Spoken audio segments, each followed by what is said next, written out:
नहीं, ये सेटिंग थोड़ा सा और प्रॉपर कर दो।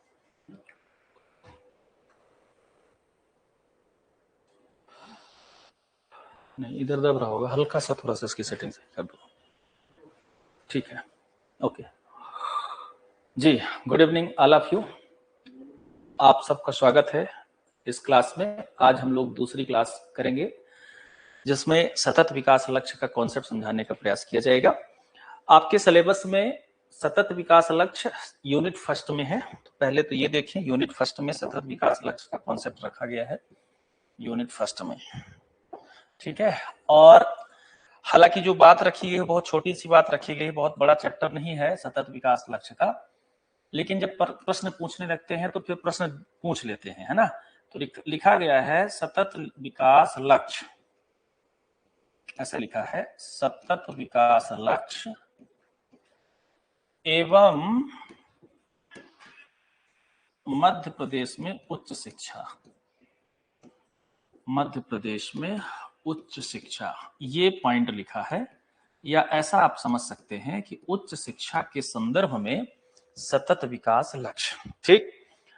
तो सतत विकास लक्ष्य तो रखा ही है, तो इसका मतलब हम लोग को थोड़ी सी सतत विकास लक्ष्य की समझ होनी चाहिए। दूसरा हमें समझ होनी चाहिए शिक्षा के क्षेत्र में सतत विकास लक्ष्य। फिर हमें समझ होनी चाहिए उच्च शिक्षा के क्षेत्र में सतत विकास लक्ष्य, और इन सबका संदर्भ होना चाहिए मध्य प्रदेश।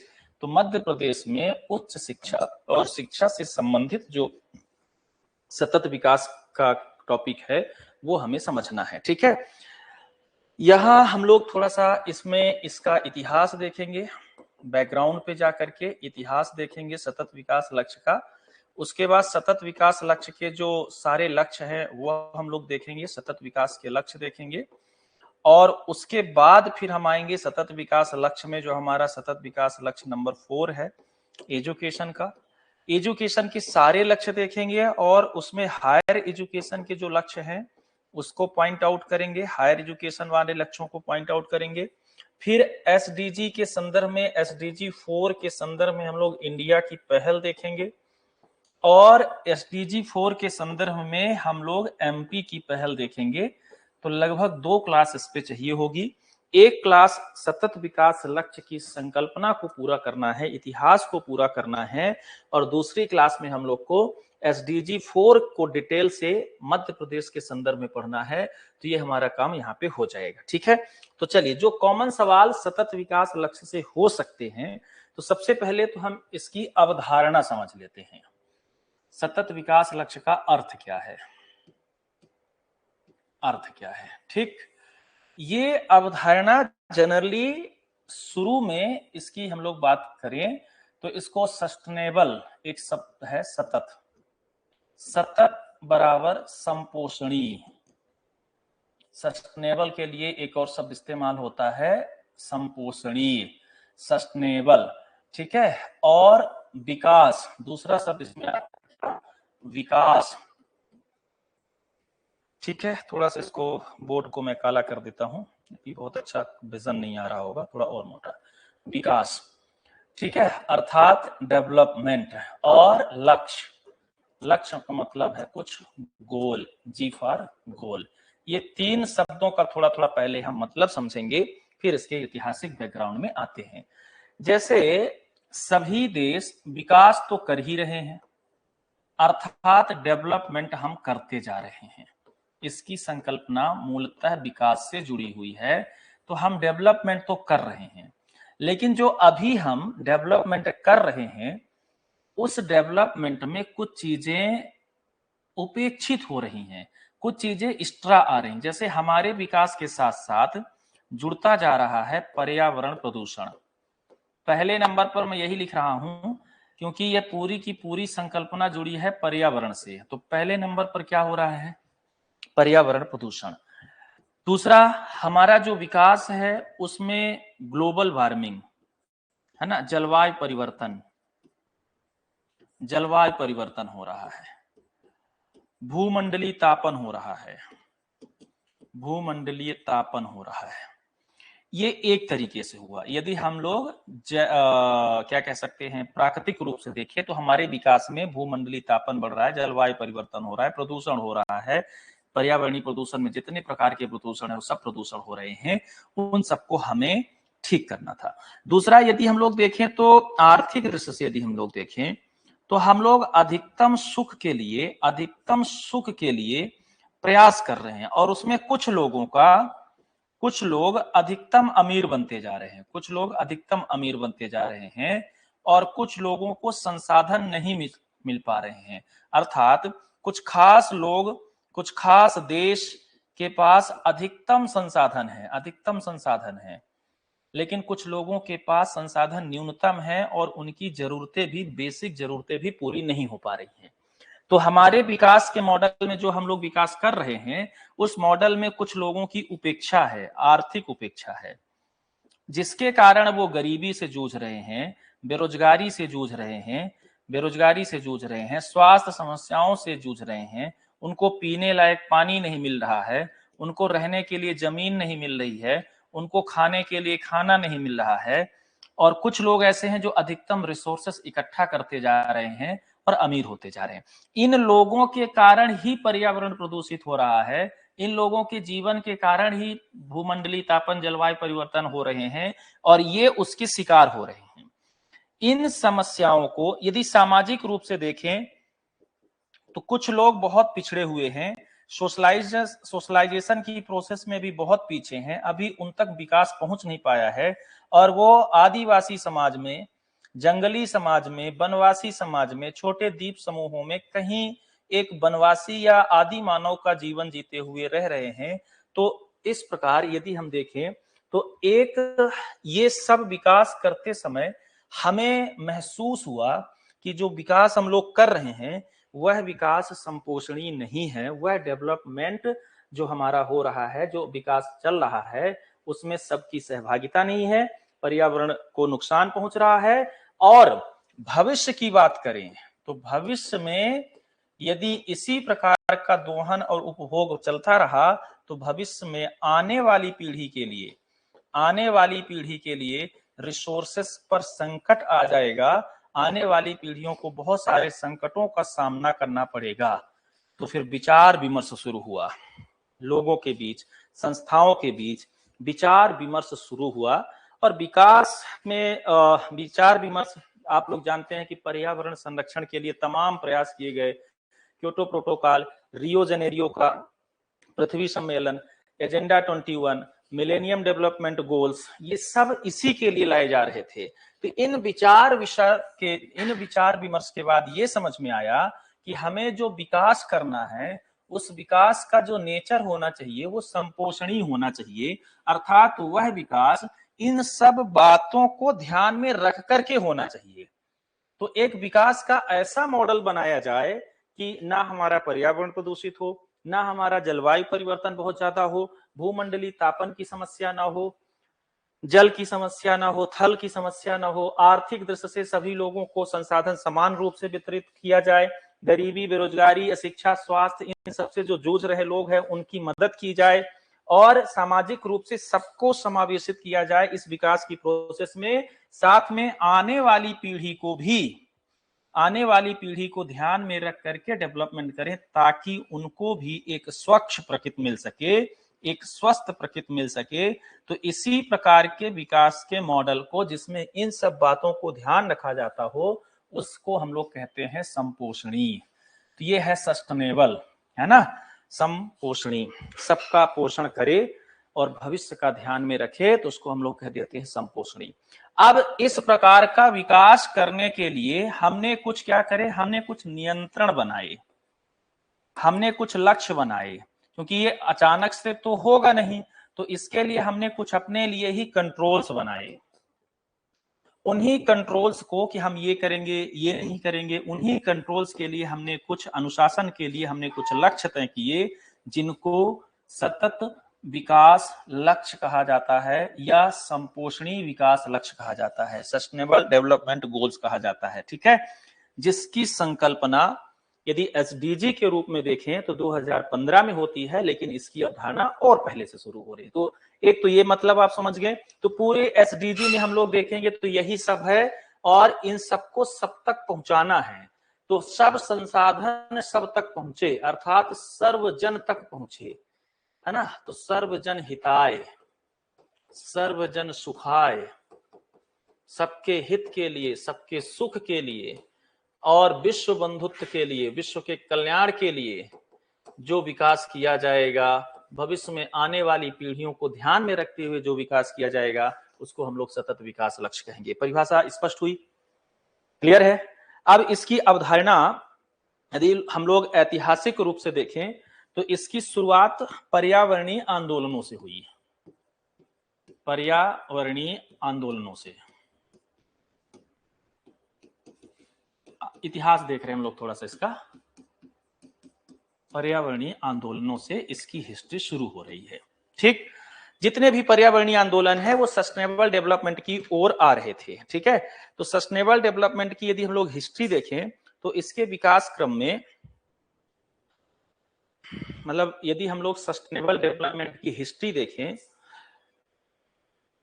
तो इसके विकास क्रम में वो सारे पर्यावरणीय आंदोलन आ जाते हैं जो शुरू होते हैं कहां से, पृथ्वी सम्मेलन से या उसके और पहले से। ठीक है, तो सबसे पहले यदि हम लोग बात करें तो 1987 में, 1972 में, पहले 1972 ले लेते हैं। 1972 में 1972 से शुरू सॉरी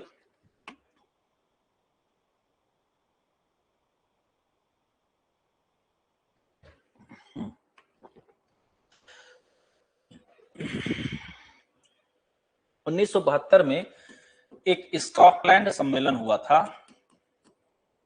तो ये हिस्ट्री वहां से शुरू हो रही है, पहला सम्मेलन। बहुत ज्यादा मैं इधर नहीं जाना चाहूंगा, मुझे शिक्षा की ओर आना है लेकिन फिर भी थोड़ा बहुत आप लोग को बता दूंगा। ठीक है,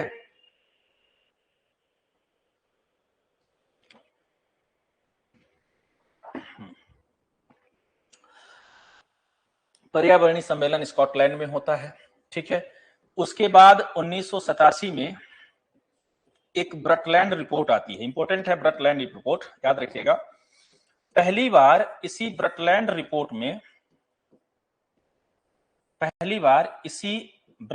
रिपोर्ट में ये कहा गया कि भविष्य की पीढ़ियों की क्षमता से, भविष्य की आने वाली पीढ़ियों की क्षमता से समझौता किए बिना वर्तमान की जरूरतों को पूरा करना है। क्या कहा गया कि जो आने वाली पीढ़ियां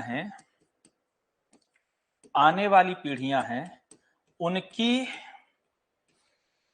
जरूरतों के साथ समझौता किए बिना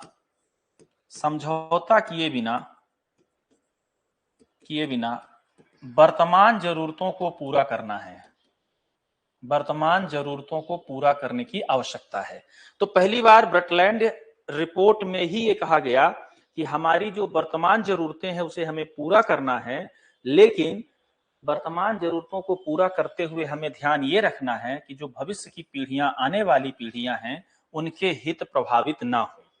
इस संदर्भ में ब्रटलैंड रिपोर्ट पहला वो लक्ष्य है जिसको हम लोग सस्टेनेबल डेवलपमेंट की बात करते हुए देख सकते हैं। इसीलिए कहा जाता है कि संपोषणी विकास, एसडीजी रिपोर्ट की शुरुआत, या सॉरी एसडीजी की शुरुआत जो होती है वो ब्रटलैंड रिपोर्ट से होती है, और ब्रटलैंड रिपोर्ट के बाद बहुत सारे और सम्मेलन होते हैं। 1987 के बाद 92 में सम्मेलन होता है, पृथ्वी सम्मेलन, रियो सम्मेलन जिसको हम लोग कहते हैं, रियो जनेरियो में, है ना। तो रियो समिट होती है, इसी को पृथ्वी सम्मेलन कहते हैं। तो देश के प्रमुख, मतलब पृथ्वी के प्रमुख देश यहाँ पर जुट करके पृथ्वी को बचाने के लिए एक एजेंडा 21 नामक लक्ष्य लाते हैं। 21वीं सदी में जब हम प्रवेश करें तो हमारे पास कुछ लक्ष्य होने चाहिए, कुछ नियंत्रण होने चाहिए, कुछ अनुशासन होने चाहिए। तो एजेंडा 21 इसका आदि रूप है, एसडीजी का आदि रूप, मतलब शुरू हो रहा है। ठीक है, इसके बाद मोटी मोटी बात हम लोग कर रहे हैं हिस्ट्री में। 2000 में एमडीजी लक्ष्य लाए गए, millennium development goal, millennium development goal, millennium development goals के माध्यम से लक्ष्य निर्धारित किए गए अगले 15 वर्षों के लिए, अगले 15 वर्षों के लिए हमें विकास कैसे करना है, हमें अपने जरूरतों को कैसे पूरा करना है, वो तय किया गया मिलेनियम डेवलपमेंट गोल्स में। और मिलेनियम डेवलपमेंट गोल्स मतलब है सहस्त्राब्दी विकास लक्ष्य, है ना, सहस्त्राब्दी विकास लक्ष्य। ठीक, 2000 में ये लक्ष्य लाए गए। इसके अंतर्गत अगले 2015 तक हमें 8 लक्ष्य इसके बनाए गए। कितने लक्ष्य याद रखिएगा, इसके 8 लक्ष्य बनाए गए। इन 8 लक्ष्यों को पूरा करते हुए, सहस्त्राब्दी विकास को पूरा करते हुए, सहस्त्राब्द का मतलब हजारों साल तक विकास करते रहे, तो उसको ध्यान में रखते हुए 15 वर्षों के लिए मिलेनियम डेवलपमेंट गोल्स लाया गया, जिसमें 8 लक्ष्य थे। उन 8 लक्ष्यों को पूरा करने के लिए 2015 तक का लक्ष्य बनाया गया, 2015 तक। तो 2000 से लेकर के 2015 तक एमडीजी चला, एमडीजी मिलेनियम डेवलपमेंट गोल्स चले। इसमें भी वही है, संधारणीय विकास को बढ़ावा देने के लिए। संधारणीय विकास का मतलब होता है एक ऐसा विकास जिसमें हम भविष्य की पीढ़ियों को ध्यान में रखते हुए विकास करते हैं, तो उसको हम लोग कहते हैं संधारणीय विकास। ठीक है, तो संधारणीय विकास को बढ़ावा देने के लिए 8 लक्ष्य इसमें रखे गए। और 2015 में अच्छा, ये एमडीजी यूएन के द्वारा लाया गया, ठीक है ना। ये किसके द्वारा लाया गया, इसको भी थोड़ा सा याद रखेंगे, संयुक्त राष्ट्र के द्वारा लाया गया। ठीक है, 2015 जब आता है तो 2015 में इसी एमडीजी का लक्ष्य समाप्त होता है। तो यूएन के द्वारा 17 लक्ष्यों के साथ 17 लक्ष्यों के साथ एसडीजी लक्ष्य घोषित किए जाते हैं, सस्टेनेबल डेवलपमेंट गोल्स बनाए जाते हैं, जिसको एजेंडा 2030 कहा जाता है, एजेंडा 2030 कहा जाता है। ये अगले 15 वर्षों के लिए अगले 15 वर्षों के लिए बनाए गए थे। 2015 से 2030 तक चलने थे, इसलिए इन लक्ष्यों को 2030 में पूरा करना है। अतः इसका नाम एजेंडा 2030 दिया गया, जिसके अंतर्गत अच्छा, आप लोग के बीच में कोई सवाल रहा करे तो कमेंट कर दिया करे, ठीक है ना। जिसके अंतर्गत 17 लक्ष्य बनाए गए। कितने? 17 लक्ष्य, ये 17 लक्ष्य है ना, 17 लक्ष्य बनाए गए।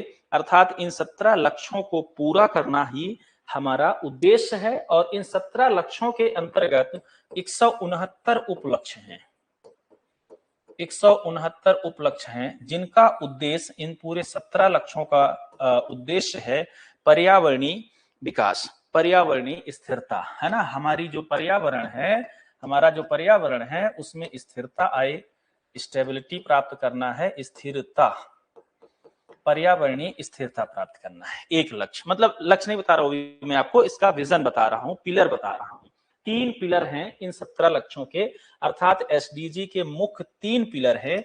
उन पिलर में से पहला पिलर है क्या? स्टेबिलिटी इन एनवायरनमेंट, पर्यावरण में स्थिरता लाना। दूसरा है आर्थिक स्थायित्व, आर्थिक स्थिरता, आर्थिक स्थिरता लाना, इकोनॉमिकल स्टेबिलिटी प्राप्त करना। अर्थात इसमें हम संसाधनों को बचाते हुए विकास करेंगे, संसाधनों का संरक्षण करते हुए विकास करेंगे, है ना। क्या करेंगे? इसमें संसाधनों का संरक्षण करते हुए विकास करेंगे। और आर्थिक स्थिरता का मायने है कि हम सतत विकास की एक निश्चित दर बनाए रखेंगे। तो सतत विकास की दर बनाए रखेंगे, सतत विकास की दर बनाए रखेंगे। और तीसरा इसका पिलर है, याद रखिएगा ये इंपॉर्टेंट चीजें हैं, सब आनी चाहिए, ठीक है। तीसरा, हाँ सर, क्या 169 उपलक्ष्य को भी याद कर? नहीं, 169 उपलक्ष्य हमें नहीं याद करने हैं, हमें सिर्फ जो याद करना है वो मैं बता रहा हूं। एक तो 17 लक्ष्य और उसमें एसडीजी 4 हमको ध्यान में रखना पड़ेगा, ठीक है। और तीसरा जो लक्ष्य है सामाजिक स्थिरता, सामाजिक स्थिरता अर्थात समाज को इस पूरे प्रक्रिया में समावेशी तौर पे विकसित होना है, इंक्लूशन इसका बहुत बड़ा लक्ष्य है, समावेशी विकास।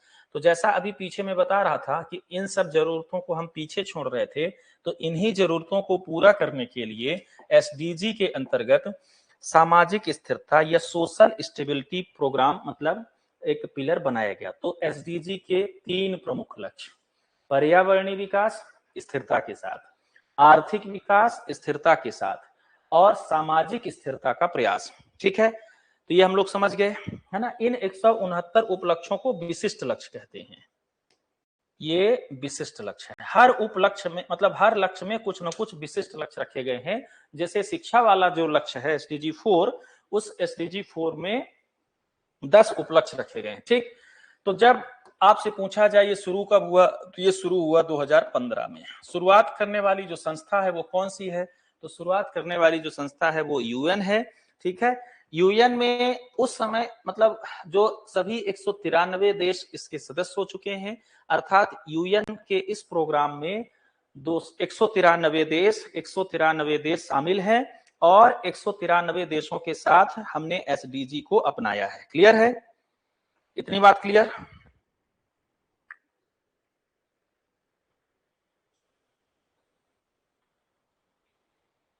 ओके, ये पीडीएफ मिल जाएगी क्लास के बाद। ठीक है, इसको मैं सेव करवा दूंगा, मिल जाएगी। ठीक है, इसको फिलहाल आप लोग नोट्स बनाते चलेंगे। ठीक है, तो यहां तक की बात क्लियर। इस बात में ये आपको याद रखना है, एसडीजी के स्तंभ लिखे हैं।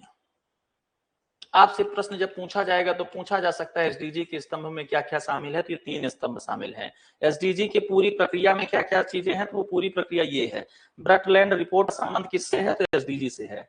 ठीक है, एसडीजी से मतलब इस एसडीजी को लाने में तो नहीं, लेकिन एसडीजी की भूमिका वहां से शुरू होती है। आगे हम लोग देखेंगे कि जो 17 लक्ष्य तय किए गए थे वो कौन कौन से हैं। ठीक है, 17 लक्ष्यों का परिचय कर लेते हैं। ठीक है, 17 लक्ष्यों का थोड़ा थोड़ा हम लोग इंट्रोडक्शन लेवल पर परिचय कर लेते हैं, जो 2013 तक हमें पूरा करना है। ठीक है,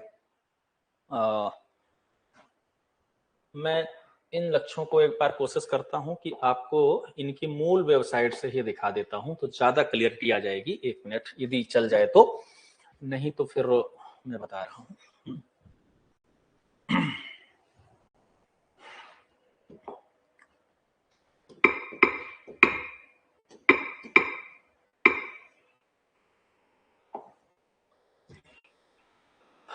ये यूनाइटेड नेशन के द्वारा बनाए गए गोल्स हैं, इनको हम लोग देख लेते हैं, है ना। और आप लोग इसको अपने हिसाब से देख सकते हैं। 17 एसडीजी गोल्स हैं, 169 टारगेट्स हैं, 4097 कार्यक्रम शामिल किए गए हैं, इवेंट शामिल किए गए हैं, 1376 इसके लिए पब्लिकेशन है और 8563 एक्शंस लिए गए हैं अब तक। ठीक है, और 193 देश शामिल है। 2015 में शुरू हुआ है। ठीक है, ये यूनाइटेड नेशन की ओरिजिनल वेबसाइट से ले रहे हैं। ठीक है, जो 17 लक्ष्य हैं उन लक्ष्यों को इस प्रकार से यहां दिया गया है। पहला लक्ष्य है नो पॉवर्टी। पहला जो अभिशाप है हमारा पूरे दुनिया के लिए, है ना,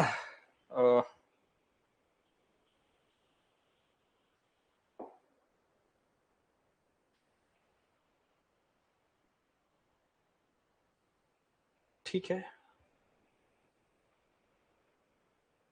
पहला खुल गया है, मैं इसको थोड़ा सा भी पीछे करता हूं। नो पॉवर्टी कहां गया, ये गोल फर्स्ट। पहला लक्ष्य हमारा क्या है कि गरीबी को हटाना है। ये हमारे लिए अभिशाप है। आप याद करना है, याद आपको रटने की जरूरत नहीं है, बस आपको याद ऐसे करना है कि दिमाग में रखें कि हम देश में क्या चाहते हैं और जरूरतें क्या है। सबसे जरूरी चीज है, मैं पहले इसीलिए कॉन्सेप्ट समझा देता हूं। कॉन्सेप्ट क्या है कि विकास की प्रक्रिया में कोई छूटे ना, सबको शामिल करके ले चलना है। हमारे जो रिसोर्सेस हैं उन रिसोर्सेस का डिस्ट्रीब्यूशन सब तक हो, सब तक उसकी पहुंच हो। तो पहले तो रिसोर्स जिनके पास सबसे कम है वो कौन लोग हैं, वो गरीब लोग हैं। तो हमारा लक्ष्य है गोल फर्स्ट, पहला लक्ष्य है and poverty in all it's form everywhere. गरीबी दूर करना, चाहे वो जिस भी रूप में हो और जहां भी हो। गरीबी दूर करना हमारा पहला लक्ष्य है, चाहे वो जहां भी हो, जिस फॉर्म में हो, उसको हमें दूर करना है। अब एसडीजी फर्स्ट के अंतर्गत 7 टारगेट रखे गए हैं, 51 पब्लिकेशन है, 150 इवेंट हैं, 1562 एक्शंस हैं। और जानकारी लेना है हम लोग आगे पढ़ लेंगे। दूसरा एसडीजी है जीरो हंगर। जब किसी की गरीबी दूर हो जाएगी तो हमारा दूसरा काम होगा भूखमरी समाप्त करना। मतलब ऐसा नहीं कि एक एक करके करेंगे, भूखमरी समाप्त करना। तो बेसिक दो समस्याएं बड़ी हैं पूरी दुनिया की। पहली तो गरीबी, और गरीबी का कारण है भूखमरी, मतलब गरीबी के कारण है भूखमरी। तो जो हमारा दूसरा टारगेट है नो हंगर या जीरो हंगर। तो पहले गरीबी, दूसरा भूखमरी, तीसरा है good health and well being. इसका मतलब है कि हम सबको अच्छा स्वास्थ्य उपलब्ध कराएंगे, अच्छा जीवन उपलब्ध कराएंगे। तो तीसरी चीज है स्वास्थ्य। देखो, पहली चीज कोई गरीब ना रहे, दूसरी चीज कोई भूखा ना रहे, तीसरी चीज कोई बीमार ना रहे। गरीबी ना रहे, भूखमरी न रहे, बीमारी न रहे। तो सबको हम गुड हेल्थ और गुड लाइफ वेल बीइंग उपलब्ध कराएंगे। ये हमारा तीसरा लक्ष्य है। पहला गरीबी, दूसरा भूखमरी, तीसरा स्वास्थ्य। चौथा लक्ष्य है क्वालिटी एजुकेशन, फिर शिक्षा। तो चौथे नंबर पर आती है हमारी शिक्षा। क्या? शिक्षा। शिक्षा is fourth goal for UN under the SDG. तो एसडीजी के अंतर्गत क्वालिटेटिव एजुकेशन, शिक्षा नहीं बल्कि गुणवत्तापूर्ण शिक्षा। और गुणवत्तापूर्ण शिक्षा मतलब सबको गुणवत्तापूर्ण शिक्षा उपलब्ध कराना है।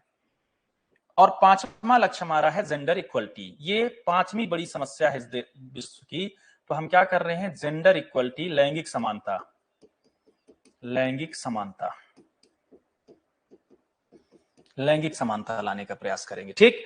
और छठा गोल हमारा है क्लीन वाटर एंड सैनिटेशन। देखिए, यदि हम लोग गरीबी, भूखमरी, स्वास्थ्य और शिक्षा की बात करें तो ये बहुत प्राइमरी चीज है, ये सबके पास होनी चाहिए। नहीं है तो उपलब्ध करा रहे। उसके बाद जब हम समाज में आते हैं तो हम देखते हैं कि स्त्रियों के साथ, थर्ड जेंडर के साथ, एलजीबीटीक्यू समुदाय के साथ बहुत भेदभाव है। तो उसको सुधारने का प्रयास कर रहे हैं। तो पांचवा गोल हमारा है gender equality, GE, gender equality, है ना, जीई, है ना, जैसे गुड इवनिंग 5 बजे कहते हैं, ऐसे ही जेंडर इक्वलिटी। ठीक। तो फिर आता है क्या? क्लीन, पांचवा नंबर है ना। फिर छठा गोल हमारा जो है वो है क्या? क्लीन वाटर एंड सैनिटेशन, स्वच्छ जल उपलब्ध करा पाए हम सबको, सबको स्वच्छ जल उपलब्ध करा पाए और स्वच्छता उपलब्ध करा पाए।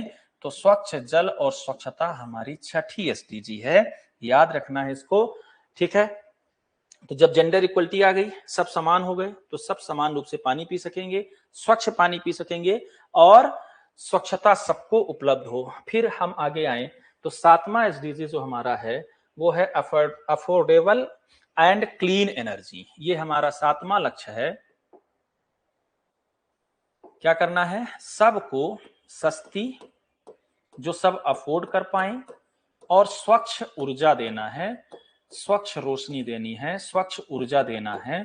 अर्थात जो भी लकड़ी से, कोयला से, उपली कंडे से, सेकंड, है ना, इस प्रकार से क्या कर रहे हैं, एनर्जी ले रहे हैं, उन सब तक हमें क्लीन एनर्जी पहुंचाना है। तो यहां पर सातवां लक्ष्य है क्लीन एनर्जी, है ना। छठवां लक्ष्य क्लीन वाटर, उसके बाद क्लीन एनर्जी। फिर आठवां लक्ष्य हमारा है decent work and economic growth. अब ये किससे संबंधित है? आर्थिक समृद्धि से संबंधित है। तो जब हम विकास कर रहे होंगे तो ये ध्यान रखेंगे कि हमारा जो वर्क कल्चर हो वो डिसेंट होना चाहिए, सौम्य होना चाहिए, है ना। सौम्य कार्य संस्कृति हमको बनानी है और इकोनॉमिक ग्रोथ भी हमारा डिसेंट होना चाहिए। तो आर्थिक वृद्धि हो लेकिन सौम्य कार्य संस्कृति के साथ।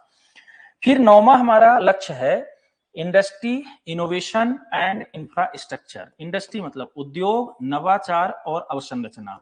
हमें उद्योगों का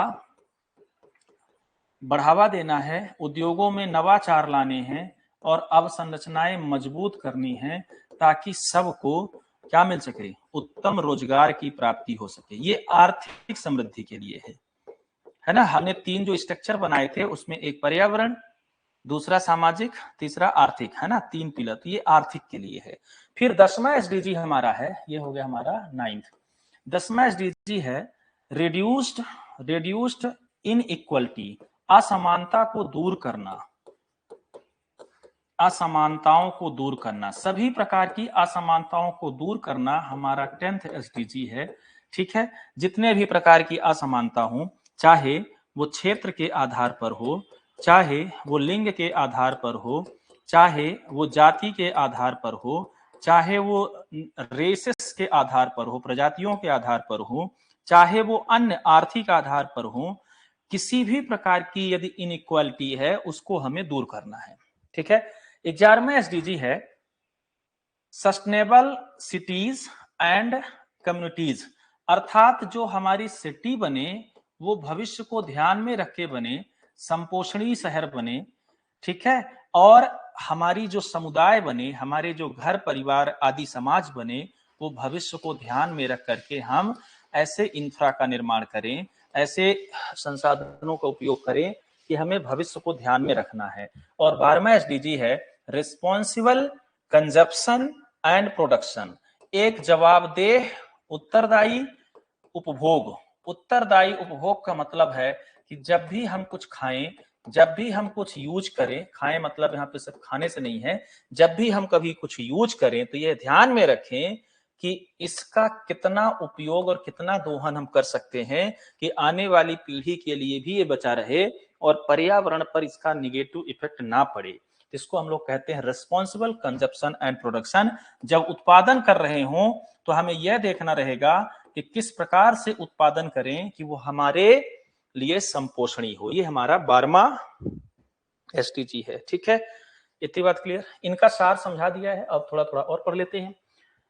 13th एसडीजी हमारा है क्लाइमेट एक्शन, अर्थात हमें अपने जलवायु को बचाने के लिए, जलवायु को बचाने के लिए क्या करना है, क्लाइमेट के लिए कार्य करना है। इसके अंतर्गत 5 टारगेट हैं, ये मैं अभी यहाँ पे छोड़ दिया हूँ। एसडीजी 4 के संदर्भ में टारगेट जरूर देखेंगे। तो अपने पर्यावरण को बचाने के लिए हमें कार्य करना है, उसके लिए एक्शंस लेने हैं। 14वां एसडीजी है लाइफ बिलो वाटर, जल के नीचे, जल के नीचे जो जीवन है, समुद्री हमारा जो इन्वायरमेंट है उसको हमें दुरुस्त करना है। ठीक है, और एसडीजी 14 एमपी के संदर्भ में नहीं लागू होता है। उसका रीजन है कि मध्य प्रदेश में एक्वेटिक जगह नहीं है। ठीक है, समुद्र नहीं है। 15वां एसडीजी है लाइफ एंड लैंड, है ना, लाइफ ऑन लैंड, भूमि पर जीवन। भूमि पर जीवन कैसा होना चाहिए, भूमि पर जीवित जो जीव है, पर्यावरण है, जीवित जीव है, उनके संरक्षण के लिए हमें कार्य करना है। और 16वां एसडीजी है peace, justice and strong institution, हमें शांति बहाल करना है। ये सब देखने के बाद मानव पर आना ही पर्यावरण से संबंधित है, ये समाज से संबंधित। शांति बनाना है, न्याय उपलब्ध कराना है और मजबूत संस्थाएं बनानी है। हमारे चुनाव आयोग जैसे कमजोर संस्थाएं नहीं, मजबूत संस्थाएं बनानी है ना, स्ट्रॉन्ग संस्थाएं बनानी है। ठीक, इंस्टीट्यूशन प्रशासन से संबंधित है। और 17वां एसडीजी है partnerships, partnerships for the goals. तो पार्टनरशिप मतलब सब क्या, सबकी भागीदारी, वैश्विक भागीदारी, सबको मिलकर के एक साथ काम करना है। तो ये 17 एसडीजी हैं हमारे एसडीजी लक्ष्यों के तहत। ठीक है, अब इन एसडीजी की यदि हम लोग बात करें तो ये इनमें से जो इस सिलेबस का, जो सिलेबस हम लोग पढ़ रहे हैं वो परिचय तो है ही है, सब शामिल है उसमें। बाकी जो हमारा लक्ष्य है शिक्षा के क्षेत्र में, तो शिक्षा के क्षेत्र का संबंध है एसडीजी 4 को लेकर के। तो इसके अंतर्गत 10 टारगेट हैं, है ना, ensure inclusive and equitable quality education and promote life long learning opportunity for all, अर्थात हमारी जो शिक्षा से संबंधित एसडीजी है वो 4 है, उसका हम लोग यहाँ पर विशिष्ट अध्ययन करेंगे। ठीक है, इतनी बात क्लियर, यहां तक किसी को कोई दिक्कत हो तो बताएं। ठीक है, आते हैं इस पर। एसडीजी 17 हो गई आपकी, मतलब 17 की 17 एसडीजी आपने पढ़ लिया है, इसको याद करिएगा। अब थोड़ा सा देखिए, वैश्विक स्तर पर 2015 में एसडीजी की शुरुआत हुई, लेकिन इसी एसडीजी में इंडिया भी शामिल था। तो थोड़ा सा हम लोग इंडिया के संदर्भ में इतिहास देख लें, फिर शिक्षा पर आते हैं। ठीक है, चौथी एसडीजी को हम लोग डिटेल से पढ़ेंगे, भारत और मध्य प्रदेश के संदर्भ में और खासकर उच्च शिक्षा के संदर्भ में। ठीक है, तो यदि हम लोग इंडिया की बात करें तो इंडिया में नीति आयोग इसको जारी करता है। और भारत जब से शुरू किया जा रहा था एसडीजी, तब से एसडीजी की प्रक्रिया में शामिल है, यूएन के साथ कदम ताल कर रहा है। तो सितंबर 2015 से ही भारत इसमें शामिल हो गया था, लेकिन 1 जनवरी 2016 से प्रभावी हुआ है। मतलब भारत में एसडीजी लागू हुई है, एसडीजी के गोल्स स्वीकार किए गए हैं 1 जनवरी 2016 से शुरू हुआ है इसका आकलन और मूल्यांकन। और पहला संस्करण नीति आयोग द्वारा भारत में प्रथम संस्करण एसडीजी का, इसके तहत सूचकांक बनाए जाते हैं। अभी आगे हम लोग चर्चा करेंगे, है ना। हर एसडीजी के जितने भी उपलक्ष्य हैं उनको ध्यान में रखते हुए सूचकांक बनाए जाते हैं। तो इसके सूचकांकों का पहला एसडीजी इंडेक्स, प्रथम एसडीजी इंडेक्स भारत सरकार के द्वारा, नीति आयोग के द्वारा 2018 में लॉन्च किया गया, है ना, 2018 में, जिसको हम लोग एसडीजी इंडिया इंडेक्स कहते हैं। एसडीजी इंडिया इंडेक्स, यहाँ पे इंडिया भी लगा लीजिए। और एसडीजी इंडिया इंडेक्स सतत विकास भारत सूचकांक लक्ष्य 2018 का जो संस्करण है वो प्रकाशित हुआ कब? 2018 में। डेट है 7 दिसंबर 2018। तो 7 दिसंबर 2018 को ये प्रकाशित हुआ, ठीक है। 7 दिसंबर 2018 को पहला संस्करण प्रकाशित हुआ। इसका भी वही उद्देश्य था, सारी चीजें थी, लेकिन भारत सरकार ने इसका एकीकरण कर दिया, यूनाइटेशन कर दिया, एकीकरण इसको कर दिया गया हमारी स्वच्छता के मिशन के साथ, हमारे स्वास्थ्य के आयुष्मान मिशन के साथ, सबके साथ भारत ने जितनी भी योजनाएं इसमें आती थी, इसके दायरे में आती थी, उन सबको एक साथ ला करके हम एसडीजी का संचालन कर रहे हैं। क्लियर? ये भारत के संदर्भ में एसडीजी की हिस्ट्री है। अब थोड़ी सी हम मध्य प्रदेश के संदर्भ में देख लेते हैं। तो हिस्ट्री और एसडीजी गोल्स तीनों के संदर्भ में पूरे हो जाएंगे, ठीक है। यदि हम लोग एमपी एसडीजी देखें तो जो 2016 की रिपोर्ट आई, मतलब जो 2016 में क्या कहते हैं, नीति आयोग जब शामिल हुआ तो उसमें एमपी भी शामिल हो गया, कोई बात नहीं थी, नीति आयोग के अंतर्गत एमपी भी शामिल हो गया, ठीक है। पहली जब रिपोर्ट आई 18 में, तो रिपोर्ट में स्टेट एसडीजी, नीति आयोग बनाता है स्टेट एसडीजी, तो उसमें एमपी भी था। तो एमपी के संदर्भ में रिपोर्ट 2018 में पहली बार पब्लिश हुई, जिसमें मध्य प्रदेश की रैंकिंग आदि की चर्चा थी। लेकिन हम लोग जानते हैं कि एमपी में भी मध्य प्रदेश राज्य नीति आयोग है, जिसको राज्य सूचना आयोग के नाम से हम लोग, सूचना नहीं, क्या कहते हैं, नीति आयोग ही फिलहाल उसका नाम है ना। मध्य प्रदेश में भी नीति आयोग है। तो ये क्या करता है, ये मध्य प्रदेश के संदर्भ में एमपी एसडीजी इंडेक्स जारी करता है, एमपी एसडीजी इंडेक्स जारी करता है, ठीक है, जिसको एमपी एसडीजी डिस्ट्रिक्ट इंडेक्स कहा जाता है। जिलों के संदर्भ में जिला रिपोर्ट जारी करता है ये, है ना। तो जैसे सारे राज्य जो हो गए वो जिला के लिए रिपोर्ट जारी करते हैं, और जो देश हो गया वो सारे राज्यों के लिए रिपोर्ट। तो यहाँ पर जिला सूचकांक जारी किया जाता है जिले के द्वारा, और ये मध्य प्रदेश शुरू किया है 2021-22 से। पहला जो इंडेक्स आया डिस्ट्रिक्ट के संदर्भ में, सभी डिस्ट्रिक्ट के बारे में वही सारे पैमाने, जो पैमाने इधर देश के संदर्भ में नीति आयोग लागू करता है, तो राज्य नीति आयोग के द्वारा, जिसको पहले राज्य योजना आयोग कहते थे, उसके द्वारा 2021-22 में पहला इंडेक्स तैयार किया गया डिस्ट्रिक्ट का लेकर के, ठीक है। ये मध्य प्रदेश में हिस्ट्री है। और यह इंडेक्स 12 जनवरी 2022 को पब्लिश किया गया, प्रकाशित किया गया, मध्य प्रदेश एसडीजी इंडेक्स, ठीक है। इसको कई बार सुशासन विकास रिपोर्ट के तौर पर भी देखा गया, सुशासन विकास रिपोर्ट, अर्थात गुड गवर्नेंस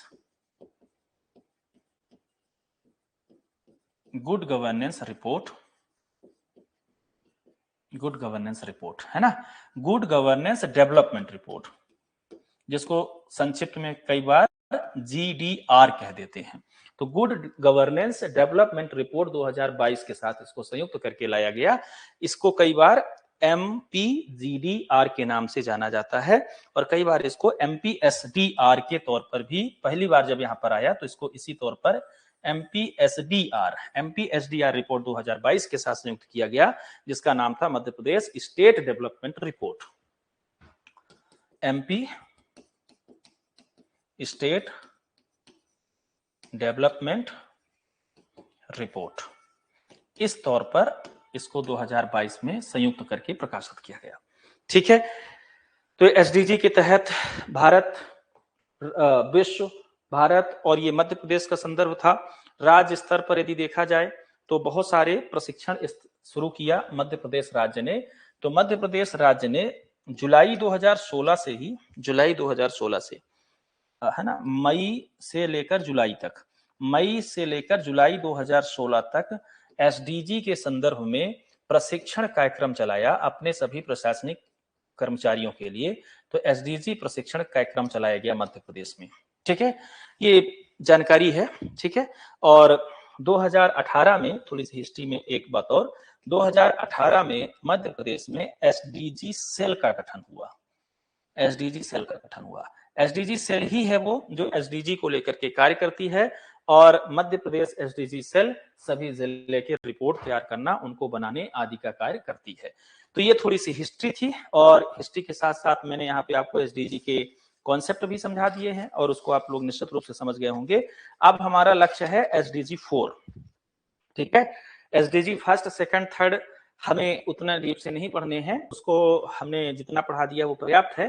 क्योंकि एक जो पढ़ना रह जाएगा वो मैं आपको पहले ही बता दे रहा हूं, एसडीजी की लिस्ट से आपको सिर्फ कभी यदि प्रश्न आएगा तो मैच कॉलम या किस एसडीजी में क्या है ये प्रश्न पूछा जा सकता है। जैसे पूछ लिया कि क्या कहते हैं, जेंडर इक्वलिटी किस एसडीजी में है, ऐसे प्रश्न पूछा जा सकता है। तो बड़े आराम से इतने में पूरा हो जाएगा। ठीक है, जितना अभी हमने यहाँ पे बात की है उतने में जेंडर इक्वलिटी या किसी एसडीजी से लेकर के सवाल पूछते हैं तो पूरा हो जाएगा। ठीक है, क्लियर? ये इनकी वेबसाइट है, थोड़ा बहुत यहाँ से देख लीजिएगा। तो हम लोग एसडीजी 4 को थोड़ा सा डिटेल से देख लेते हैं। ठीक है, एसडीजी 4 क्लियर? यहां तक कोई समस्या? एसडीजी 4 ही हमें डिटेल से देखना है, बाकी सारी चीजें को आपका इंडेक्स देखना है ना। दूसरा मैं यहाँ पे क्या बता रहा था कि जैसे एक तो प्रश्न यहां से पूछा जा सकता है कि कौन से एसडीजी में क्या शामिल है। दूसरा प्रश्न पूछा जा सकता है कि एसडीजी इंडिया रिपोर्ट है ना, जो नवीनतम होगी, उस रिपोर्ट में देश में कौन सी एसडीजी में कौन सा कार्य किस स्थान पर है, कौन सा राज्य प्रथम स्थान पर है, और उसमें एमपी की क्या स्थिति है, एमपी की स्थिति क्या है, ये पूछा जा सकता है। और तीसरी चीज पूछा जा सकता है एमपी के डिस्ट्रिक्ट वाइज एसडीजी की रैंकिंग। तो आगे चल करके मैं आपको रैंकिंग लास्ट में पढ़ा दूंगा, लेकिन सबसे पहले एसडीजी 4 के अच्छे से हम लोग समझ विकसित कर लें। ठीक है जी, धन्यवाद। ठीक है, अब थोड़ा सा हम लोग आगे चलते हैं एसडीजी के शिक्षा वाले लक्ष्य पर, है ना। एसडीजी 4 पर देखो, एसडीजी 4 की यदि हम लोग बात करें तो यहां पर आप जब ensure inclusive and equitable quality education and promote life long learning opportunity for all, ये हमारा काम का विषय वस्तु यही है। अर्थात हमारे पूरे सिलेबस में जो हम लोग को पढ़ना है वो यही है, एसडीजी 4। ठीक है, एसडीजी 4 यूएन की भाषा में यहाँ पे लिखा हुआ है, हम लोग इसको देख लेते हैं। इंश्योर इंक्लूसिव, सबको शामिल करने की शिक्षा व्यवस्था को इंक्लूसिव कहते हैं। इसका हिंदी रूपांतरण है समावेशी। अर्थात हम क्या कर रहे हैं, सबको समावेशी शिक्षा इंश्योर कराना है, मतलब उपलब्ध कराना है। फिर एंड इक्विटेबल, समान शिक्षा। पहली शिक्षा समावेशी, समावेशी का मतलब होता है शिक्षा की प्रक्रिया में सबको शामिल करना, तो उसको हम लोग समावेशी शिक्षा कहेंगे। फिर होता है कि सिर्फ सबको शामिल नहीं कर लेना है, सबको इक्विटेबल एजुकेशन, इक्विटेबल समान शिक्षा प्रोवाइड करनी है, इक्वल समानता के साथ शिक्षा प्रदान करना है। फिर है क्वालिटी एजुकेशन, और समान ही नहीं बल्कि गुणवत्तापूर्ण शिक्षा व्यवस्था हमको लागू करनी है। गुणवत्तापूर्ण education and ensure inclusive and equitable quality education and promote life long learning. हमें जीवन पर्यंत सीखने को, जीवन पर्यंत लाइफ लॉन्ग लर्निंग, जीवन पर्यंत सीखने को प्रमोट करना है, प्रोत्साहित करना है, अर्थात लर्निंग की प्रक्रिया को लाइफ लॉन्ग बनाना है। ठीक है, promote life long learning opportunity for life long opportunity for all, सबके लिए जीवन पर्यंत सीखने के अवसर सुनिश्चित करना है। ठीक है, तो हमारी जो एसडीजी 4 है वो इस प्रकार से बढ़ती है। एसडीजी 4 की यदि हम लोग बात करें तो थोड़ी सी और बात कर लेते हैं, है ना। इसका मूल मैं आपको समझा दे रहा हूं। क्या क्या? समावेशी शिक्षा, समान शिक्षा, गुणवत्तापूर्ण शिक्षा, लाइफ लॉन्ग शिक्षा सबके लिए उपलब्ध कराना एसडीजी 4 का लक्ष्य है। क्लियर है? यहां तक बात क्लियर? ठीक है, तो एसडीजी 4 को थोड़ा हम लोग और समझते हैं। अब एसडीजी 4 पूरा यहाँ पे लिख के समझाता हूं, इसमें शायद उतना बेहतर से आ नहीं रहा है।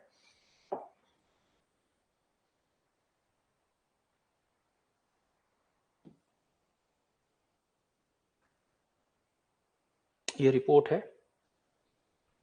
इसको हम लोग बाद में पढ़ेंगे लास्ट में रिपोर्ट को।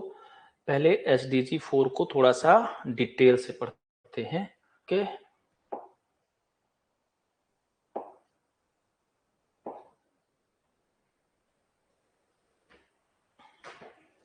देखिए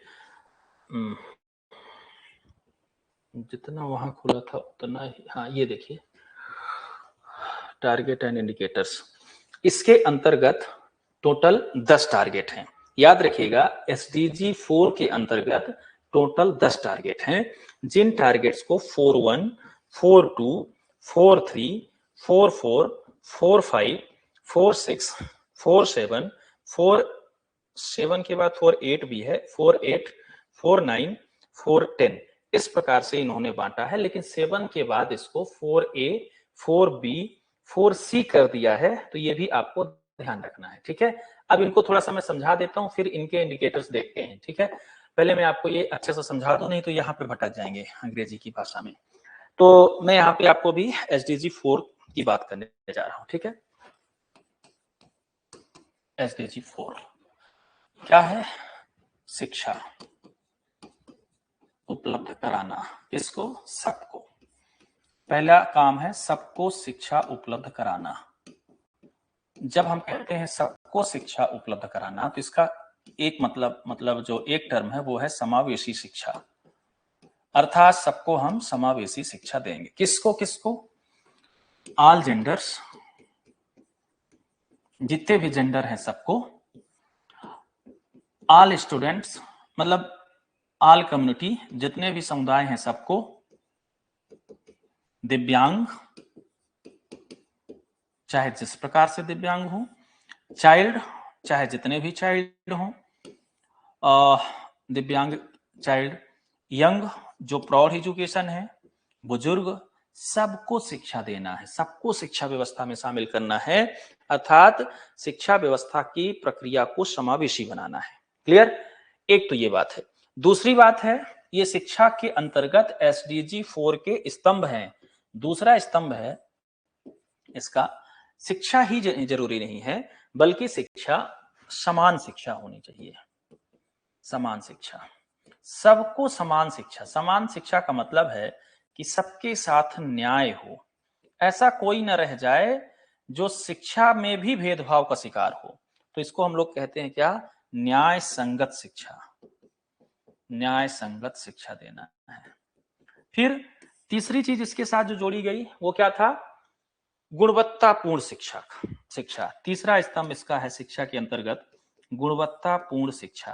तो गुणवत्तापूर्ण शिक्षा का मतलब है कि ना केवल न्याय संगत, ना केवल को जोड़ते हुए समान शिक्षा, बल्कि शिक्षा क्वालिटेटिव होनी चाहिए और इतनी पर्याप्त होनी चाहिए कि उसमें सीखने में कोई समस्या ना हो। तो एसडीजी 4 के ये 3 पिलर हैं जिसको आपको समझना है। इसके अलावा इसके अंतर्गत यदि जब शिक्षा की बात की जाती है तो शिक्षा कौन कौन सी शिक्षा शामिल है? शिक्षा शामिल है समान शिक्षा, शिक्षा में व्यावसायिक शिक्षा, सभी प्रकार की शिक्षा, व्यावसायिक शिक्षा, वोकेशनल एजुकेशन, तकनीकी शिक्षा, तकनीकी शिक्षा मतलब टेक्निकल एजुकेशन, इसके अलावा कौशल शिक्षा, कौशल शिक्षा मतलब स्किल डेवलपमेंट से संबंधित शिक्षा, इसके अलावा आपका डिजिटल शिक्षा, डिजिटल शिक्षा, ये सारी शिक्षा देनी है। सामान्य जागरूकता की शिक्षा, जो भी कह लीजिए, तो शिक्षा के सारे डायमेंशन इसमें शामिल हो जाते हैं। इसी प्रकार की शिक्षा व्यवस्था को बनाने के लिए, इसी प्रकार की शिक्षा व्यवस्था को बनाने के लिए SDG 4 के अंतर्गत 10 लक्ष्य रखे गए हैं। ठीक है, आगे चलें, इन 10 लक्ष्यों की और थोड़ी थोड़ी बात करते हैं, क्या क्या उद्देश्य है इन शिक्षा को, है ना। तो पहला जो लक्ष्य रखा गया SDG 4 को, उसको हम लोग समझेंगे यहां पे।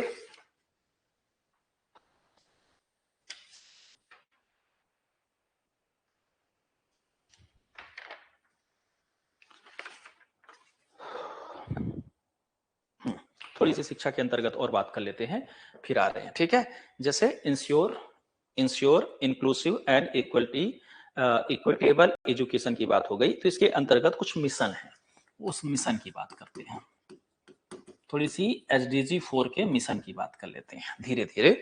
मिशन का मतलब ये है कि इसके अंतर्गत हम क्या करने जा रहे हैं, क्या क्या नहीं करेंगे, वो सब देखना है। ठीक है, हाँ, इसके अंतर्गत हम एजुकेशन मतलब शिक्षा की नींव रखने जा रहे हैं। पहली बात, शिक्षा की नींव रखने जा रहे हैं, लेकिन किस प्रकार से? एजुकेशन को यह मान करके कि शिक्षा सबको स्वतंत्र करती है, ये हमारे मिशन में, सबको स्वतंत्र करती है, स्वतंत्र करती है, यहां से ऐसे मान लीजिए, शिक्षा सबको स्वतंत्र करती है, ये हमारा मिशन है, ये हमारी थीम है। शिक्षा देना क्यों चाहते हैं? क्योंकि शिक्षा सबको लिबरेट करती है, एजुकेशन लिबरेट फॉर ऑल, अर्थात एजुकेशन लिबरेट, है ना, सबको स्वतंत्र करती है। शिक्षा सबको बुद्धिमान बनाती है, शिक्षा सबको बुद्धिमान बनाती है, अर्थात बुद्धि का उपयोग सिखाती है, हमें बुद्धि का उपयोग सिखाती है। तो हमें सबको बुद्धि के उपयोग लायक बनाना है, ये हमारा मिशन है। शिक्षा से हमारी, ये थोड़ा सा UN की भाषा ही बता रहा हूं मैं, शिक्षा से अनलॉक होती है हमारे क्या, शिक्षा अनलॉक करती है इमेजिनेशन को, शिक्षा हमें सोचने लायक बनाती है, कल्पना लायक बनाती है। तो सोचने लायक बनाना है सबको, इमेजिनेशन लायक बनाना है, हमारी इमेजिनेशन पावर को अनलॉक करती है। शिक्षा हमें क्या करती है? सेल्फ रिस्पेक्ट देती है। ये सब शिक्षा के उद्देश्य हैं और ये सब उच्च शिक्षा के भी उद्देश्य हैं। सेल्फ रिस्पेक्ट देती है, फंडामेंटल नॉलेज प्रोवाइड करती है, ठीक है, फंडामेंटल आधारभूत नॉलेज प्रोवाइड करती है, सेल्फ रिस्पेक्ट देती है, और शिक्षा हमें समृद्धता देती है, समृद्धता। यही सब मिशन है शिक्षा के माध्यम से, प्रॉस्पेरिटी जिसको कहते हैं। तो शिक्षा के माध्यम से हमें क्या प्राप्त होता है? शिक्षा के माध्यम से हमें प्रॉस्पेरिटी प्राप्त होती है, समृद्धता प्राप्त होती है। ठीक है, इसके अलावा शिक्षा हमें विकासशील बनाती है, विकासशील बनाती है। तो UN का मानना है कि शिक्षा से हम विकासशील बनते हैं, प्रॉस्पेरिटी आती है, इक्वालिटी आती है, रिस्पेक्ट मिलता है, हमारी बुद्धि सोचने लायक होती है, ठीक है, और शिक्षा से ही हमारा हेल्थ ठीक होता है, शिक्षा से ही हमारी पॉवर्टी ठीक होती है, शिक्षा से ही हमारी अनएम्प्लॉयमेंट ठीक होगा। इसलिए शिक्षा बहुत अच्छी होनी चाहिए। तो सीखना मानव के लिए फायदेमंद है, तो यह फायदा सब तक पहुंचना है, सब तक पहुंचाना है, यह SDG 4 का टारगेट रखा गया है। ठीक है, इतनी बातों से स्पष्ट हो जाएगा कि शिक्षा का क्या टारगेट। तो इन्हीं पूरे चीजों को मेंटेन करने के लिए 10 जो टारगेट बनाए गए हैं वो थोड़ा थोड़ा हम लोग देख लेते हैं। 10 टारगेट, ठीक है। पहला टारगेट हमारा क्या है? पहला टारगेट है कि हम सबको free primary and middle education provide करें। सारे लक्ष्य 2030 तक पूरे होने हैं, सबका 2030 ही है, ठीक है, 2030 तक सारे लक्ष्य हमें पूरा करने हैं। ठीक है, तो इसमें जो पहला लक्ष्य है पहला लक्ष्य हमारा कहता है अर्थात SDG 4.1, इसको ऐसे ही याद रखना है, परीक्षा में जब भी पूछा जाएगा तो ऐसा ही पूछा जाएगा। SDG 4.1 हमारा क्या कहता है? SDG 4.1 के अंतर्गत कहा है सबको फ्री एजुकेशन। कैसी शिक्षा? Free education. लेकिन सभी शिक्षा की फ्री की बात नहीं कही गई है, इसके अंतर्गत कहा गया है कि सबको फ्री एजुकेशन मिलनी चाहिए प्राइमरी एंड मिडिल लेवल तक। माध्यमिक मतलब प्राथमिक और माध्यमिक स्तर तक सबको फ्री शिक्षा मिलनी चाहिए। तो पहले लक्ष्य के अंतर्गत कहा गया free primary and middle education for all. लेकिन कैसी? ये भी हो क्या? इक्वल हो, क्वालिटेटिव हो, गुणवत्तापूर्ण हो और समान हो। तो qualitative and equal free education, free primary and middle education for all, सबको हमें 2030 तक क्या प्राइमरी और मिडिल एजुकेशन सबको फ्री में उपलब्ध कराना है। और इसका प्रभाव क्या बढ़ेगा? प्रभावी और प्रासंगिक परिणाम प्राप्त करना है हमें। तो इसका जो क्या कह सकते हैं कि इफेक्टिव रिजल्ट लाने के लिए, इफेक्टिव एंड रिलेवेंट रिजल्ट लाने के लिए, रिलेवेंट रिजल्ट लाने के लिए जरूरी है कि हम सबको क्या करें? इक्वल, क्वालिटेटिव, इंक्लूसिव भी जोड़ लीजिए, inclusive free primary and middle education provide करें। ये SDG 4 के अंतर्गत पहला पॉइंट है शिक्षा से संबंधित। ठीक है, free education for all, primary and middle level तक। ये टारगेट कब तक पूरा करना है? 2030 तक। 2030 तक हमें ये टारगेट पूरे करने हैं। ठीक है, नेक्स्ट आगे चले। SDG 4.2 दूसरी SDG है। इसके अंतर्गत SDG 4.2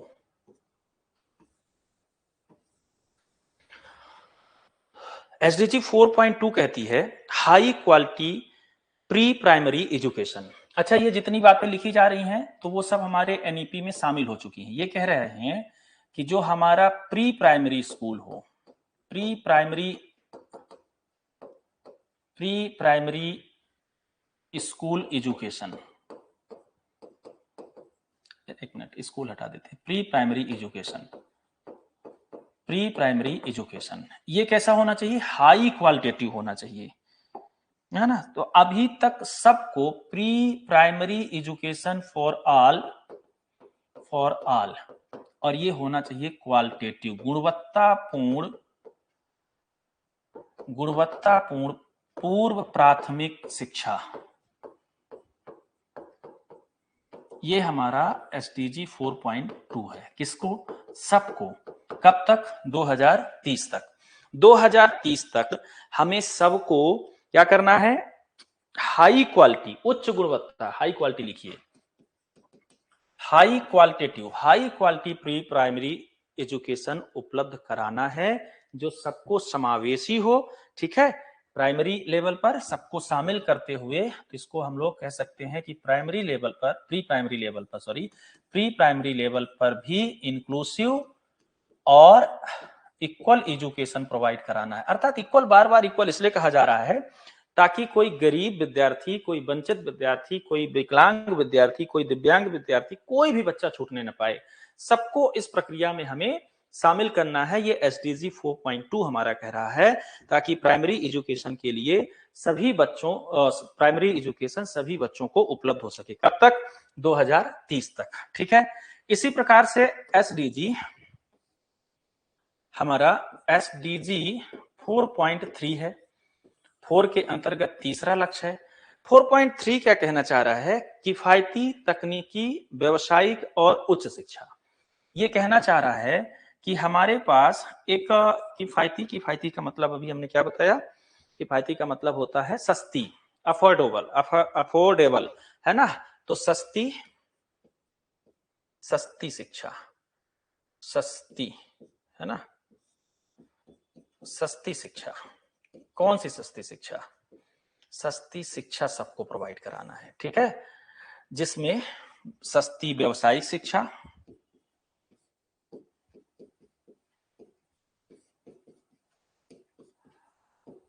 सस्ती तकनीकी शिक्षा, किफायती मतलब जिसको सब अफोर्ड कर सके, सब अपना सके, सब पा सके, इतना ही पैसा लगना चाहिए जिसमें सबको व्यवसायिक शिक्षा, तकनीकी शिक्षा आराम से मिल सके, और उच्च शिक्षा, उच्च शिक्षा, इन शिक्षा को तृतीयक शिक्षा कहा जाता है, टर्सरी एजुकेशन कहा जाता है।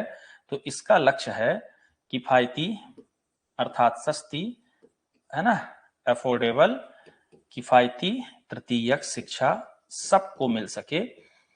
किफायती की फ्री, देखो यहाँ पे फ्री की बात नहीं कही गई है, तृतीयक शिक्षा फ्री देने की बात नहीं कही गई है। तृतीयक शिक्षा अर्थात कॉलेज की शिक्षा, उच्च शिक्षा फ्री हो भी नहीं सकती, लेकिन व्यवसायिक, तकनीकी और उच्च शिक्षा, सभी प्रकार की शिक्षा सब अफोर्ड कर सकें। तो यह अफोर्डेबल बनाना है हमें, इसको किफायती बनाना है, सस्ती बनाना है, ताकि सब पढ़ सके आराम से। ठीक है, तो उच्च शिक्षा कब तक, ये सारे लक्ष्य जैसा कि हमने बता ही दिया है, फॉर ऑल, सबको 2030 तक ये मतलब ऐसा मॉडल तैयार करना है, 2030 ऐसा मॉडल तैयार करना है कि 2030 तक सबको इस प्रकार की शिक्षा मिल सके। ये हो गया 4.3। 4.4 की बात करें, एसडीजी 4.4, एसडीजी 4.4 की यदि हम लोग बात करें, है ना, चौथा लक्ष्य जो इस पे रखा गया है वो रखा गया है वित्तीय सफलता के लिए आवश्यक कौशल रखने वाले लोगों की संख्या बढ़ाएं। तो कहा गया है कौशल, कुशल लिख देता हूं मैं, कुशल लोगों की संख्या बढ़ाना है, कुशल लोगों की संख्या बढ़ाना है हमें, ये हमारा लक्ष्य है, संख्या बढ़ाना, कुशल लोगों की संख्या बढ़ाना। क्यों? ऐसे कुशल लोगों की संख्या बढ़ाना है जो हमारे वित्तीय सफलता को सुनिश्चित कर सके। तो जो आवश्यकता है हमारी वो किसके लिए है? वित्तीय सफलता को प्राप्त करने के लिए, वित्तीय सफलता को प्राप्त करने के लिए, अर्थात हमारी आर्थिक जरूरतों को पूरा करने के लिए जो अनिवार्य स्किल है वो स्किल रखने वाले लोगों की संख्या बढ़ाना है। अर्थात हम क्या कहना चाह रहे हैं कि इकोनॉमिक दृष्टि से ह्यूमन रिसोर्स, स्किल्ड रिसोर्स की संख्या बढ़ाना है। ये हमारा एसडीजी 4.4 है। ठीक है, तो ये क्या करेंगे, वित्तीय सफलता को प्राप्त करने के लिए हमें क्या करना है, अनिवार्य नहीं, आवश्यक कुशल लोगों की संख्या बढ़ाना है। इसका मतलब एसडीजी 4.4 कह रहा है स्किल्ड लोगों की संख्या बढ़ाइए, स्किल्ड ह्यूमन पॉपुलेशन को बढ़ाना है, जिनके पास स्किल है ऐसी आबादी हमें और लानी है। ठीक है, और ये क्यों जरूरी है? इसलिए जरूरी है कि हम सबको रोजगार दे सके, सबको रोजगार दे सके, अर्थात रोजगार की संख्या बढ़ा सके, सब तक रोजगार की पहुंच सुनिश्चित कर सके, है ना। दूसरा इसलिए कि सबको हम सम्मानजनक नौकरी दे सके, सम्मानजनक नौकरी दे सके। तीसरा इसलिए भी जरूरी है कि जो हमारी उद्यमिता है उसको पर्याप्त लोग मिल सके, उद्यमिता में पर्याप्त उद्यमी मिल सके, अर्थात उद्यमिता, यहाँ पे हमें ये लिखना था, उद्योगों में काम करने वाले, उद्योगों में काम करने वाले ह्यूमन रिसोर्स पर्याप्त हो सके, स्किल्ड लोग पर्याप्त हो सके, जो तकनीकी व्यवसायिक ज्ञान रखते हैं ऐसे युवा आगे आ सके। इसलिए हमारे एसडीजी 4.4 कहता है कि कुशल लोगों की हमें संख्या बढ़ाना है, वित्तीय सफलता को प्राप्त करना है, स्किल्ड ह्यूमन पॉपुलेशन बढ़ाना है, ताकि हम अधिक से अधिक लोगों को रोजगार दे सकें, सम्मानजनक नौकरी दे सकें, और उद्योगों में काम करने वाले ह्यूमन रिसोर्स, मानव संसाधन की संख्या पर्याप्त कर सके, ताकि हमें कोई समस्या ना हो। ठीक है, एक और पढ़ लेते हैं, बाकी हम लोग कल पढ़ेंगे। फिर एसडीजी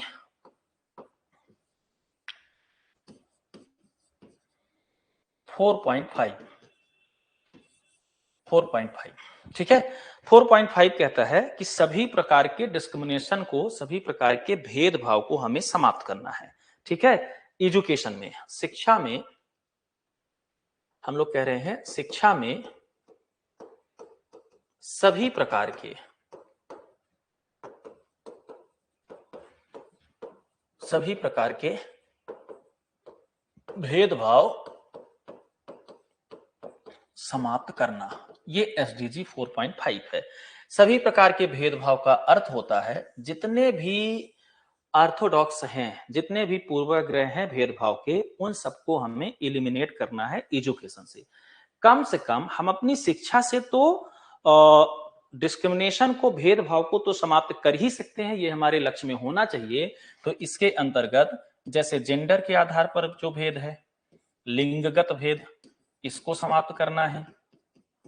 जैसे क्षेत्र के आधार पर यदि भेदभाव है ना, क्षेत्र के आधार पर रीजन बेस्ड यदि कोई भेदभाव है तो उसको हमें समाप्त करना है।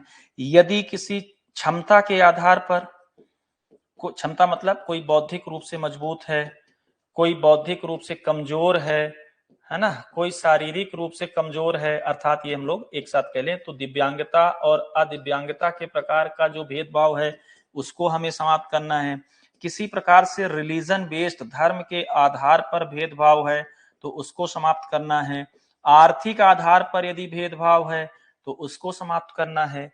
ठीक, गोरे काले के आधार पर भेदभाव है तो उसको हमें समाप्त करना है। मतलब जितनी भी प्रकार के भेदभाव हैं, चाहे वो जेंडर को लेकर के हो, चाहे वो डिसएबिलिटीज को लेकर के हो, दिव्यांगता डिसएबिलिटीज को लेकर के हो, चाहे वो इंडिजीनियस एंड नॉन इंडिजीनियस को लेकर के हो, देसी और विदेशी को लेकर के हो, चाहे वो किसी भी प्रकार का डिस्क्रिमिनेशन हो, है ना, उन सबको हमें दूर करना है ताकि जो हमारे पिछड़े वर्ग मतलब यहाँ पे जो हमारे पिछड़ी आबादी है, जो हमारे वल्नरेबल आबादी है ना, संकटग्रस्त आबादी है, उन सबको हम शिक्षा व्यवस्था में जोड़ सकें। संकट में जो बच्चे पल रहे हैं उन सभी बच्चों को हम शिक्षा व्यवस्था से जोड़ सके।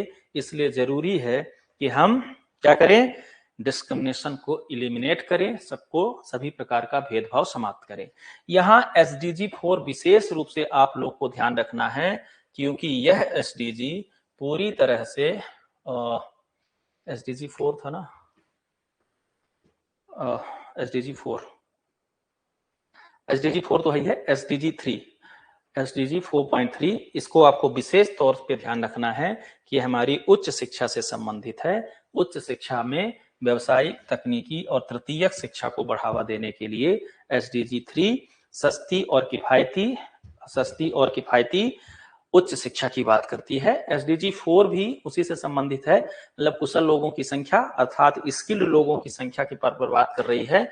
और स्किल शिक्षा जो है वो कौशल आधारित शिक्षा, व्यावसायिक शिक्षा का अंग ही है।